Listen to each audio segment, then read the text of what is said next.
Sam. Sam.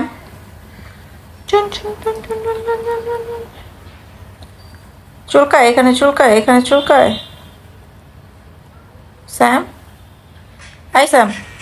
Sam. তাকাও। Hi guys, আসসালামু আলাইকুম। Welcome to another video. So এটা হচ্ছে আমার বিড়াল, যার নাম হচ্ছে স্যাম। সবাই মাশাআল্লাহ বলবেন। তো এই ভিডিওটা নেওয়া হচ্ছে বাবু যখন উঠে গেছে ঠিক তখন আমি ঘুম থেকে উঠে দেখলাম স্যাম আমার সামনে, অ্যান্ড তাকে আমি হচ্ছে আদর করে দিচ্ছিলাম। আমার দেখা দেখি বাবুও দিচ্ছিল আদর করে। অ্যান্ড তার আগ মুহূর্তে বাবা অ্যান্ড মেয়ে মিলে এই যে দেখুন মাশাআল্লাহ কি সুন্দর করে দুজনে হচ্ছে ঘুমোচ্ছিল। তো আমি আজকে একটু আগেই উঠে, আমার ঘুমোনো কোনো টাইম টেবিল নাই বা ওঠারও কোনো টাইম টেবিল নাই। তো আমি যেহেতু একটু আগে উঠেছি, উঠেই সোজা আমি বারান্দায় চলে গেলাম, কারণ হচ্ছে আজকে তেমন একটা রোদ ছিল না, যার জন্য বাইরেটা খুব সুন্দর লাগছিল। ওয়েদার অ্যান্ড পরিবেশ সব মিলিয়ে ভীষণ সুন্দর লাগছিল। তো আমি উঠেই ফার্স্টে হচ্ছে আমি যেটা করি সেটা হচ্ছে আমি ফার্স্টে উঠেই আমি ডিরেক্ট রান্নাঘরে যেতে পারি না বা কোনো কাজই করতে পারি না। আমি উঠে একটু রেস্ট নিই, যেহেতু আমার ঘুম কম হয় খুব। সো উঠলে খুবই হচ্ছে বাজে একটা ফিল কাজ করে আমার। দ্যাটস ওয়াই হচ্ছে আমি একটু রেস্ট নিই, বসে থাকি, ফোন নিয়ে ঘাটাঘাটি করি। এরপরে হচ্ছে নিজের যেসব পার্সোনাল কাজকর্ম আছে, লাইক ফেস ওয়াশ করা, ব্রাশ করা, দেন হচ্ছে নিজে একটু ক্লিন হওয়া, নিজেকে টাইম দেওয়া, সেগুলো আমি করি। অ্যান্ড সকালে আমি কোনো রকমই নাস্তা করতে পারি না, আমার ভালো লাগে না, পেট একদম ভরা লাগে আমার কাছে। অ্যান্ড আমি অনেক দুজনে কেউই হচ্ছে নাস্তা করতে পারি না। সো আমরা সকালে উঠি, যার যার মতো হচ্ছে কাজ করতে চলে যাই বা একটু রেস্ট নিই। তো আমি মেনলি হচ্ছে সকালে উঠে রেস্ট নিই। অ্যান্ড যদি বাবু আমার সাথে আগে উঠে যায় তাহলে বাবুকেও আমি ক্লিন করিয়ে দিই, লাইক তার প্যাম্পার্স চেঞ্জ করা, তার ফেসটা ওয়াশ করে দেওয়া, অ্যান্ড তার সকালে যে ব্রেকফাস্টটা মেক করব সেটা করা। তো বাবুর জন্য সকালে এক এক সময় আমি এক একটা খাবার রেডি করি, কারণ ডেইলি একটা ডিশ আমাদের নিজেদেরই খেতে ভালো লাগে না, আর সে তো বাচ্চা। তো বাবুকে সকালবেলা মাঝে মধ্যে আমি নুডলস রান্না করে দিই, অনেক সময় ডিম দিই, অনেক সময় সেরেলাক দিই, অনেক সময় যে কোনো একটা ফলের জুস দিই। তো এক এক সময় বাবুকে আমি এক একটা দেওয়ার ট্রাই করি। অ্যান্ড সবাই যারা বেবির মা আছেন তারা সবাই এটাই ট্রাই করবেন, কারণ এক ডিশ ওদের ক্ষেত্রেই অনীহা ধরে যায়। আর ও তো বাচ্চা, ও তো চাইবেই যেন একটু মজাদার মুখরোচক খাবার খাওয়া ট্রাই করবে। সো এটা সবাই একটু ফলো করবেন, মেনটেন করার ট্রাই করবেন। তো আমি উঠেই হচ্ছে আমি আমার যেসব কাজকর্ম আছে সেগুলো কমপ্লিট করে আমি চলে যাই ডিরেক্ট রান্না করে। অ্যান্ড আজকে আমি ভাবছি যে আমি হাতে মাখিয়ে গরুর মাংস বসিয়ে দেব চুলোয়, অ্যান্ড গরুর মাংস খাবো। আর গরুর মাংসটা খুবই টাটকা ছিল, কারণ অনেক ঘুম থেকে উঠেই গরুর মাংস নিয়ে এসেছিলো। অ্যান্ড গরুর মাংসটা নিজে সামনে থেকে দেখছিল যে কেটেছে গরু, দেন হচ্ছে সেই মাংসটাই সেল করছিল। সো সেই মাংসটাই নিয়ে আসার এত মজা হয়েছিল মাংসটা আমি রান্না করার পর। আর হাতে মাখিয়ে সব ধরনের মশলা দিয়ে মাংস রান্না করলে কিন্তু অলওয়েজ মজা হয়, সেটা সবারই কম বেশি জানা। সো আমি হাতে মাখিয়ে মাংসটা কিছুক্ষণ রেখে দিই, দেন হচ্ছে একটু পানি দিয়ে দেন আমি চুলোয় বসিয়ে দিই। সো যদি আমার এই রেসিপিটা কেউ দেখতে চান অবশ্যই কমেন্ট করে জানাবেন, আমি জানিয়ে দেব।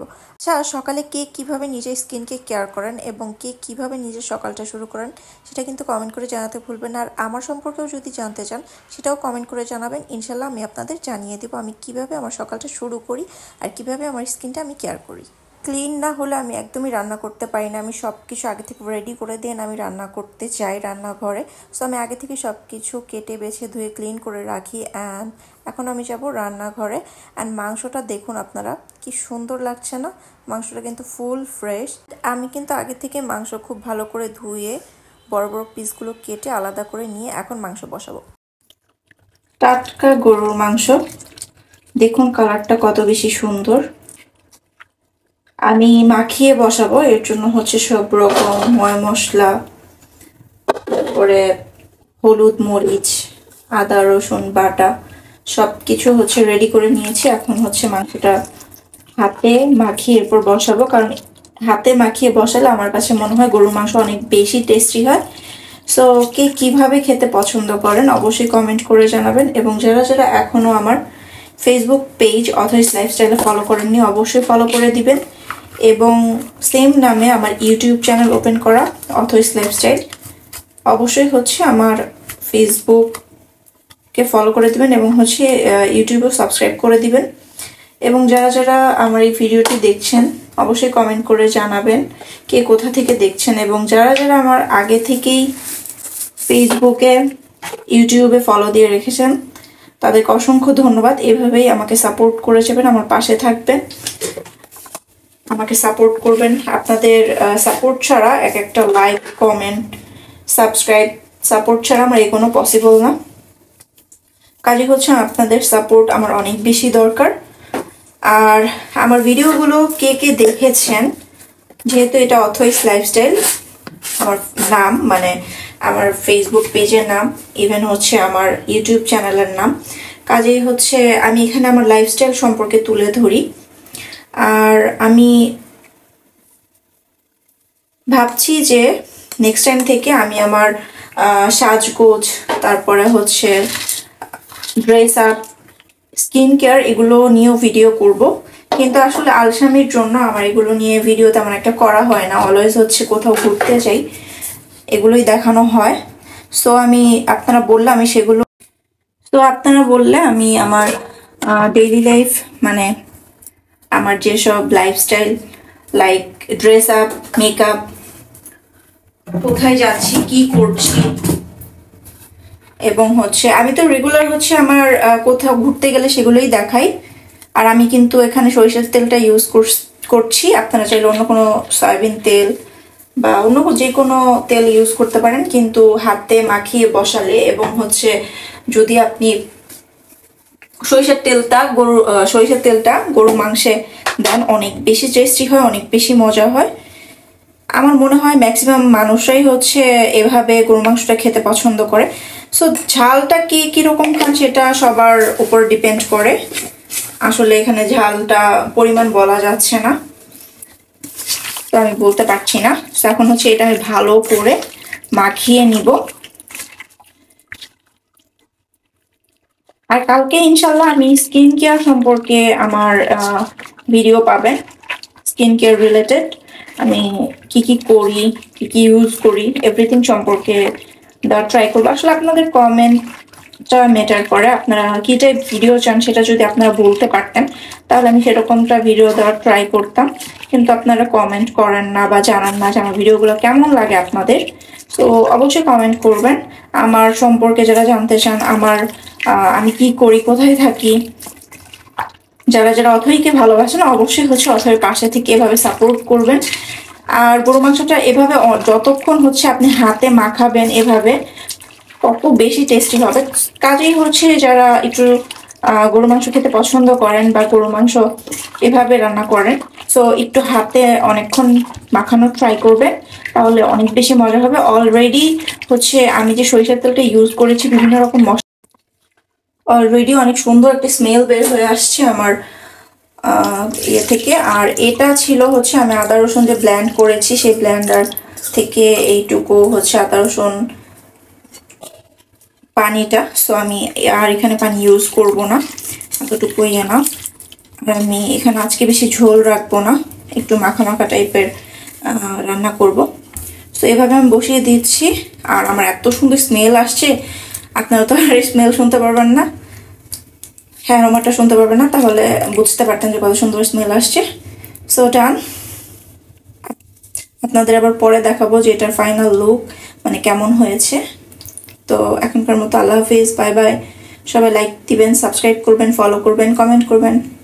তখন আমি চুলোয় বসিয়ে দেই, অ্যান্ড অনেকক্ষণ পরে হচ্ছে যখন আমি ঢাকনা সরাই অলরেডি হচ্ছে বলক চলে আসছে গরু মাংসটা দিয়ে, অ্যান্ড খুব সুন্দর একটা মানে স্মেল আসছে, এত সুন্দর যে মনে হচ্ছিল এখনই আমি খেয়ে নিই।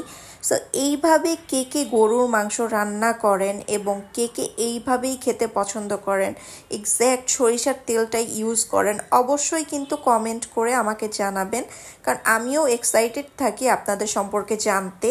আমিও খুব আগ্রহী যে কে কীভাবে হচ্ছে রান্না করে গরুর মাংসটা, কারণ এক একজনের রান্না এক এক রকম, আর সবার রান্নাই তার তার নিজ হাতে করা, অ্যান্ড যার যার রান্না তার তার কাছে অবশ্যই বেস্ট।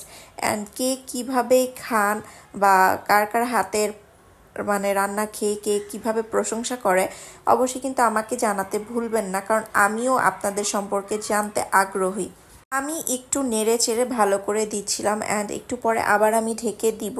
তো আমি অন্যান্য সব কাজ করছিলাম, যদিও আমার হেল্পিং হ্যান্ড আমাকে ঘরের সব কাজ করে দিয়ে গিয়েছে, আমার শুধু রান্না করাটাই বাকি থাকে। সো আমি রান্নাটাই করি। তো রান্না নিজের হাতে না করে খেলে আসলে কোনো শান্তি লাগে না। মায়ের হাতের রান্না বা আমার শাশুড়ির হাতের রান্না অনেক বেশি মজার, কিন্তু তারা যেহেতু আমার সাথে থাকে না, সো নিজের রান্না নিজেকেই করে খেতে হয়। মাঝে মধ্যে তারা আমার জন্য খাবার নিয়ে আসে বা তারা ট্রাই করে আমি কি মানে কী কী খেতে পছন্দ করি সেগুলো জানার। সো সেগুলো মাঝে মধ্যে আমার জন্য মেক করে নিয়ে আসে। এটা আমার জন্য অনেক বড় একটা পাওয়া, কারণ আমার দুইটা মাই আলহামদুলিল্লাহ এত মজা করে রান্না করে। তো আমার রান্না কমপ্লিট। এরপর আমি গোসল করি, বাবুকে গোসল করিয়ে একটু বারান্দায় যাই বাইরের ভিউ দেখার জন্য। তা আমার বুড়িটা বাইরের দিকে তাকিয়েছিল, বাইরে আমাকে কি কি যেন দেখাচ্ছিল, আমি সেগুলোই দেখার ট্রাই করছিলাম, কিন্তু আমি খুঁজে পাচ্ছিলাম না যে আমার বুড়ি আসলে কি দেখাচ্ছে। তা আমার মানে এগুলো দেখে মেইনলি সে পাখি দেখাচ্ছিল, যার জন্য সে এভাবে হাত দিয়ে নাড়ছিল, যে পাখি পাখি বলছিল। তো মাশাল্লাহ মাশাল্লাহ মাশাল্লাহ বলে দিবেন আমার বুড়িকে। আমার বুড়ি সারাদিনে যে কয়টা ড্রেস চেঞ্জ করে তার কোনো হিসাব নেই। এখন সে এটা পরছে, মানে আমাকে দেখিয়ে দিছে সে এটাই পরবে। তো তাকে আমি গরমের মধ্যে এই গেঞ্জি আর প্যান্ট পরিয়ে দিছি। কিছুই করার নেই, বাচ্চারা জেদ করলে সেটা একটু রাখতে হয়। এখন আবার কে কীভাবে নেবেন সেটা যে পার্সোনাল ম্যাটার। আমার কাছে আমার বাচ্চার চাওয়া পাওয়া সব থেকে বেস্ট। আর সে যেহেতু এখন খুবই ছোট, সো আমি তাকে প্রায়োরিটি দেই অ্যান্ড দিবই। আলহামদুলিল্লাহ আমি আমার বাচ্চাকে নিয়ে স্যাটিসফাই। সো কে কী ভাবলো আমার কিছুই যায় আসে না। আর এইটুকু কটু বাচ্চাকে নিয়েও আমার অনেক ফ্যামিলি মেম্বার্স যারা ছিল এখন আমার লাইফে এক্সিস্ট করে না, আমার হাজব্যান্ডের, তারা অনেক বাজে নোংরাভাবে আমার বাচ্চাকে নিয়ে কথা বলে। কিন্তু তারা দূর থেকে বলে, সামনে আসার সাহস বা যোগ্যতা তাদের একদমই নাই। এই বুড়ি শোনো, তাকাও। এগুলো পড়ে, এই যে একা একা যেগুলো পড়লো, এগুলো পড়ে কোথায় যাবে এখন? আর এই যে চুল চুল আঁচড়াইতে দাও না কেন? পাগল নেই বলবে বাইরে গেলে, জানো মানুষ। হ্যাঁ, আই শোনো, তুমি খেয়েছো? আর এই যে ঝাড়ু, ফিডার, পুতুল, ওড়না, এগুলো দিয়ে মানুষ খেলে? তাকাও, তাকাও, সবাইকে হাই দাও, সুন্দর করে হাই দাও, হাই দাও, বলো আমার নাম। জোরে কথা বলো, শোনে না কেউ। বলো আমার নাম অরিন। বলো সবাই, এদিকে তাকাও, তাকিয়ে বলতে হয়। তাকাও। সবাই আমার জন্য দোয়া করেন। Tata, bye bye. কই যাও? হ্যাঁ, দরজা লাগাবো পরে। Bye bye, tata. আমার সাথে ঘরে থাকতে থাকতে বোর। তো এরপরে তার দাদু আসে, আর তার দাদুর সাথে দোকানে যেয়ে এত বড় বড় আইসক্রিম, দেন কোন আরও বিভিন্ন রকমের আইসক্রিম, বক্স আইসক্রিম, এত কিছু তার দাদাকে ভাঙিয়ে নিয়ে আসে। এরপরে সে মজা করে খাচ্ছিল অ্যান্ড আমি বললাম আমাকে একটু দাও, কিন্তু সে দিবেই না। অ্যান্ড লাস্টে সে যখন খেলায় বিজি ছিল, আমি একটা ছোট্ট কোন আইসক্রিম খাই। এটা কিন্তু নতুন বের হয়, তো আমার দেখে খুব ভালোই লাগে অ্যান্ড আমিও সেটা খাই। আর এটা কিন্তু মিনি একটা কোন, যেটার প্রাইসও কম, প্লাস খেতেও সেম, মানে বড়টার মতো, কিন্তু এটা ছোট। সো ভাবলাম খাই, এর জন্য আম্মু কিনে খাওয়ালো, অরিনের দাদিমণি আমাদের জন্য অনেকগুলো আইসক্রিম হ্যান ত্যান নিয়ে আসছে। তো এটা খুবই কিউট লাগছে, আমি অরিনকে এর আগে খেতে দেখেছি। তো কাছে এটার ভিতরে এত পরিমাণ বাদাম এটা সেটা দেওয়া থাকে, আমি ওগুলো অলরেডি খেয়ে ফেলছি। খাওয়ার পরে মনে হলো যে আপনাদের জানাই। সো কে কে কোন লাভার আছেন অবশ্যই কমেন্ট করে জানাবেন। এভাবেই আমি আমার পরিবারের সাথে সারা দিনটা কাটাই, সবাই মিলে একসাথে খাওয়া দাওয়া করলাম। আমার মা, আমার শ্বশুর শাশুড়ি এসেছিল। এরপরে সে তার দাদির সাথে বাইরে যে এত এত জিনিস কিনে আনে, আর এই মোমেন্টটা ছিল ঠিক সন্ধ্যার আগ মুহূর্তে। কি সুন্দর লাগছে, তাই না? সো আজকের ভিডিওটি ছিল এই পর্যন্তই। নতুন কোনো ভিডিও নিয়ে আপনাদের সামনে আমি আবারও হাজির হব অথইজ লাইফস্টাইল থেকে। তো আজকের ভিডিওটি কেমন লাগলো অবশ্যই কমেন্ট করে জানাবেন। আল্লাহ হাফেজ।